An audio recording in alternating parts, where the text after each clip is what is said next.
ಎಲ್ಲರಿಗೂ ನಮಸ್ಕಾರಗಳು. ನನ್ನ ಹೆಸರು ಶ್ರಮಂತ್ ತೆಂಡಿ. ನಾನು SFS ಹೈಸ್ಕೂಲ್ ಮುಂಡರ್ಗಿಯಲ್ಲಿ ಓದುತ್ತಿದ್ದೇನೆ. ಎಲ್ಲರಿಗೂ ರಾಷ್ಟ್ರೀಯ ಯುವಕರ ದಿನಾಚರಣೆಯ ಶುಭಾಶಯಗಳು.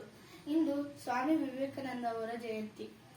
ತಂದೆ ನೀನು, ತಾಯಿ ನೀನು, ಬಂಧು ನೀನು, ಬಳಗ ನೀನು, ನಿನಗಿಲ್ಲದೆ ಮತ್ಯಾರು ಇಲ್ಲವಯ್ಯ. ಕೂಡಲ ಸಂಗಮ ದೇವ, ಹಾಲಲ್ಲದ್ದು ನೀರಲ್ಲದ್ದು ನಿಮ್ಮ ಧರ್ಮ. ಗುರು ಬ್ರಹ್ಮ ಗುರು ವಿಷ್ಣು ಗುರುದೇವೋ ಮಹೇಶ್ವರ, ಗುರು ಸಾಕ್ಷಾತ್ ಪರಬ್ರಹ್ಮ, ತಸ್ಮೈ ಶ್ರೀ ಗುರುವೇ ನಮಃ.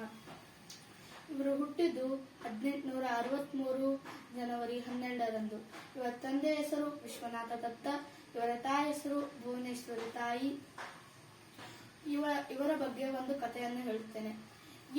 ಒಂದು ದಿನ ಇವರು ಸಣ್ಣವರಿದ್ದಾಗ ಇವರು ಧ್ಯಾನ ಮಾಡುತ್ತಿದ್ದರು. ಅವಾಗ ಒಂದು ಹಾವು ಅವರ ಮೇಲೆ ಹರಿದು ಹೋಗುತ್ತದೆ. ಅದನ್ನು ಅವರ ಫ್ರೆಂಡ್ಸ್ ಎಲ್ಲರೂ ನೋಡಿ ಗಾಬರಿಯಾಗುತ್ತಾರೆ. ಅದಕ್ಕೆ ಅವರು ಓಡ್ ಹೋಗ್ತಾರೆ. ಒಂದ್ ಸ್ವಲ್ಪ ತಾಗಿದ್ಮೇಲೆ ಬಂದು ನೋಡ್ತಾರೆ, ನರೇಂದ್ರ ಅವರು ಸುಮ್ಮನೆ ಧ್ಯಾನ ಮಾಡ್ಕೊಂಡು ಕುಂತಿದ್ರು. ಅವಾಗ ಅವ್ರನ್ನ ಹೋಗಿ ಮುಟ್ಟಿ ಹೇಳುತ್ತಾರೆ, ಇವಾಗ ನಿನ್ ಮೇಲೆ ಒಂದು ಹಾವು ಹರಿದು ಹೋಗಿತ್ತು, ನನಗೆ ಭಯ ಆಗಲಿಲ್ಲ ಅಂತ ಕೇಳುತ್ತಾರೆ.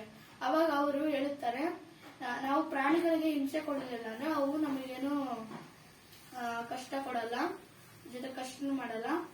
ಅವರು ಅಲ್ಲೇ ಒಂದು ಮಾವಿನ ತೋಟ ಇತ್ತು. ಅಲ್ಲಿ ಅವರು ಮರದ ಕೊಂಬೆಯಿಂದ ಕೊಂಬೆಗೆ ಹಾರಾಡ್ಕೊಂಡು ಆಡ್ತಿದ್ರು ಅವ್ರ ಫ್ರೆಂಡ್ಸ್ ಎಲ್ಲರೂ. ಅವಾಗ ಆ ಮಾವಿನ ತೋಟದ ಒಬ್ಬ ಮಾಲೀಕ ಬಂದು ಹೇಳ್ತಾನೆ, ಅವರು ಮರದ ಮೇಲೆ ಒಂದು ಭೂತ ಇದೆ, ನಿಮ್ಮೆಲ್ಲರನ್ನು ಕಾಡಿಸುತ್ತೆ, ಅದಕ್ಕೆ ನೀವು ಓಡೋಗಿ ಅಂತ ಹೇಳುತ್ತಾರೆ. ಅದೇ ಅವರ ಗೆಳೆಯರೆಲ್ಲರೂ ಓಡೋಗ್ತಾರೆ. ಅದೇ ನರೇಂದ್ರ ಒಬ್ಬನೇ ಕುತೂಹಲದಿಂದ ನನಗ್ ಆ ಭೂತನೇ ನೋಡಿ ಅದ್ರ ಜೊತೆಗೆ ನಾನು ಫೈಟ್ ಮಾಡ್ಲೇಬೇಕು ಅಂತ ಆ ಭೂತನ ತುಂಬಾ ಕುತೂಹಲ ಇತ್ತು. ಅದಕ್ಕೋಸ್ಕರ ಮರದ ಕೊಂಬೆಯಿಂದ ಕೊಂಬೆಗೆ ಹಾರ್ತಿರ್ತಾನೆ. ಆದ್ರೂ ತುಂಬಾ ಹೊತ್ತಾದ್ರೂ ಆ ಭೂತ ಬರಲ್ಲ. ಅದಕ್ಕ ಅವನು ಹೆದರ್ಕೊಂಡು, ಅದಕ್ಕವನು ಈ ಭೂತನೂ ಇಲ್ಲ ಏನೂ ಇಲ್ಲ, ಇವ್ರು ನಾವು ಹೋಗ್ಬೇಕಂತ ಸುಳ್ಳು ಹೇಳಿದ್ರು ಅಂತ ಹೇಳಿ ಅವ್ರ ಫ್ರೆಂಡ್ಸ್ ಎಲ್ಲರನ್ನು ಕರ್ಕೊಂಡ್ ಬಂದು ಅಲ್ಲಿ ಆಟ ಆಡಿಸ್ತಾರೆ. ಅವಾಗ ಅವರ ಗುರುಗಳ ಹೆಸರು ರಾಮಕೃಷ್ಣ ಪರಮಹಂಸ ಅಂತ. ಅವ್ರ ಮೊದಲ ಹೆಸರು ನರೇಂದ್ರ ಅಂತ. ಅವರು ತುಂಬಾ ಇಂಟೆಲಿಜೆಂಟ್ ಇದ್ದದಕ್ಕೆ ರಾಮಕೃಷ್ಣ ಪರಮಹಂಸ ಅವ್ರ ಹೆಸರನ್ನ ಸ್ವಾಮಿ ವಿವೇಕಾನಂದ ಅಂತ ಹೇಳ್ತಾರೆ. ಅವರು ಒಂದ್ಸಲಿ ಅಮೆರಿಕದ ಶಿಕಾಗೋ ಅಂತ ಒಂದು ಸ್ಟೇಟಿಗೆ ಹೋಗಿರ್ತಾರೆ ಸಮ್ಮೇಳನಕ್ಕೆ. ಅವಾಗ ಅವ್ರದ್ದು ಬಟ್ಟೆ ನೋಡಿ ಎಲ್ಲಾರು ನಗ್ತಿದ್ರು. ಈ ಸ್ವಾಮೀಜಿ ಏನ್ ಭಾಷಣ ಮಾಡ್ತಾರೆ, ಏನು ಮಾಡಕ್ಕಾಗಲ್ಲ ಇವ್ರಿಗೆ ಅಂತ ಹೇಳ್ತಾರೆ. ಅವಾಗ ಅವರು ಆ ಸ್ಟೇಜ್ ಮೇಲೆ ಹೋಗಿ brothers and sisters of America ಅಂದಾಗ ಎಲ್ಲಾರು ಚಪ್ಪಾಳೆ ಎಲ್ಲ ಹೊಡೆದ್ರು.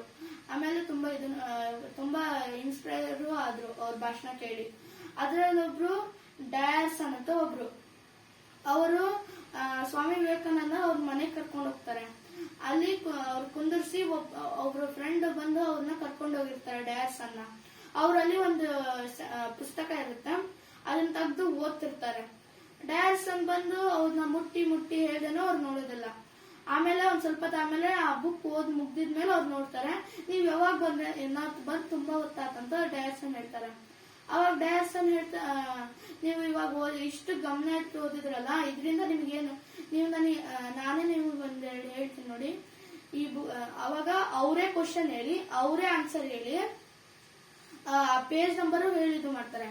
ಅದರಿಂದ ಡಯರ್ಸನ್ ಇನ್ನೂ ಇನ್ಸ್ಪೈರ್ ಆಗಿ ಅವರಿಂದ ತುಂಬಾ ವಿಷಯಗಳನ್ನ ಕಲಿತಾರೆ. ಅವಾಗ ಅವರು ಟ್ರೈನ್ ಇಂದ ವಾಪಸ್ ಇಂಡಿಯಾಗ್ ಬರಬೇಕಾರೆ ಅವರು ಒಬ್ರು ಬ್ರಿಟಿಷ್ ಅವರು ಒಬ್ರು ಹುಡುಗರು ಬಂದು ಅವ್ರನ್ನ ನೋಡಿ ತುಂಬಾ ಸಿಟ್ಟು ಮಾಡ್ತಾರೆ. ಅವ್ರಿಗೆ ತುಂಬಾ ಬೈತಾರೆ. ಆದ್ರೆ ಸ್ವಾಮಿ ವಿವೇಕಾನಂದ ಸಿಟ್ಟಲ್ಲಿ ಮಾಡೋದೇ ಇಲ್ಲ, ಖುಷಿಯಿಂದಾನೇ ಇರ್ತಾರೆ. ಅವರಿಗೆ ಸುಸ್ತಾಗಿರುತ್ತೆ, ಅದಕ್ಕೆ ಒಂದ್ ಸ್ವಲ್ಪ ವಿಶ್ರಾಂತಿ ತೊಗೊಳ ಅಂತ ಮಕ್ಕೊಂತಾರೆ.